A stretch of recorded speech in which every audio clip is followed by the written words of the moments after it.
గజియాబాద్ ఉత్తరప్రదేశ్లో పెద్ద సిటీ, ఢిల్లీ పక్కనే ఉంటుంది. ఇప్పుడు ప్రేమించిన వాళ్ళందరికీ ఇది ఒక పెద్ద గమ్యంగా మారిపోయింది. ఏంటంటే అక్కడ లవ్ మ్యారేజ్ ఎవరైతే చేసుకోవాలనుకుంటున్నారో, అంటే ఇంట్లో వాళ్ళ మ్యారేజ్ ప్రాబ్లమ్స్, అంటే ఒప్పుకోకపోవటం, లవ్ మ్యారేజ్ ఒప్పుకోకపోవటం, ఇలాంటి వాళ్ళందరూ ఇప్పుడు గజియాబాద్ వెళ్ళిపోతున్నారు అనమాట. ఇటు రాజస్థాన్ నుంచి, ఢిల్లీ నుంచి కానీ, హర్యానా నుంచి కానీ, and south India maximum, Karnataka, Tamil Nadu, Andhra Pradesh, ఈ ప్లేస్ నుంచి ఎక్కువ గజియాబాద్ వెళ్తున్నారు. ఎందుకంటే అక్కడ మ్యారేజ్ చేసుకోవడానికి మెయిన్ ఏంటంటే అతి ఎక్కువ సపోర్ట్ లభిస్తుంది అనమాట. ఇలా మ్యారేజ్ చేసుకోవడానికి ఓన్లీ కండిషన్ ఏంటంటే వాళ్ళ లీగల్గా ఏజ్ కరెక్ట్గా ఉండాలి. అమ్మాయిలకి అయితే 18 years ఉండాలి, అబ్బాయిలకి అయితే 21 years ఉండాలి.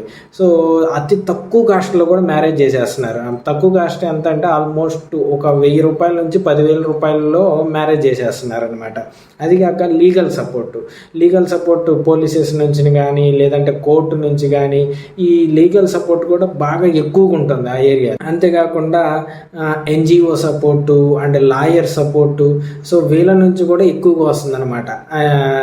ఎవరైతే ఇలా ఇంటి దగ్గర మ్యారేజెస్ ఒప్పుకోకుండా మ్యారేజ్ చేసుకోవడానికి ఎక్కడికి వెళ్తున్నారో ఇంతమంది బాగా సపోర్ట్ చేస్తున్నారు. అంతేకాకుండా ఇంకోటి సేఫ్టీ కూడా క్రియేట్ చేస్తున్నారు.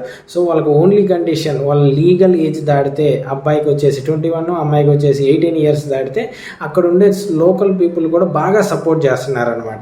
సో ఇన్ని రీజన్స్ వల్ల ఇప్పుడు అది కూడా ఇంకోటి లీగల్ మ్యారేజ్ కూడా విత్ ఇన్ ది 1 to 3 daysలోనే అక్కడ ప్రాసెస్ అంతా కంప్లీట్ అయిపోతుంది లీగల్గా. సో ఇన్ని సపోర్టర్స్ వల్ల ఇప్పుడు మొత్తం ఇండియా మొత్తంలో గజియాబాద్ ఉత్తరప్రదేశ్లో ఎలాంటి వాళ్ళు మ్యారేజ్ చేసుకోవాలన్నా, ఇంట్లో లవ్ మ్యారేజెస్కి ప్రాబ్లం వాళ్ళందరూ ఇప్పుడు గజియాబాద్ వెళ్తున్నారు. సో మీకు తెలిసిన ఆంధ్రప్రదేశ్లో, ఇండియాలో ఇలాంటి ప్లేసెస్, లవర్స్ మ్యారేజ్ చేసుకోవడానికి ఏదైనా ప్లేసెస్ ఉంటే కామెంట్ చేయండి అండ్ నా ఛానల్ సబ్స్క్రైబ్ చేయండి. Thank you.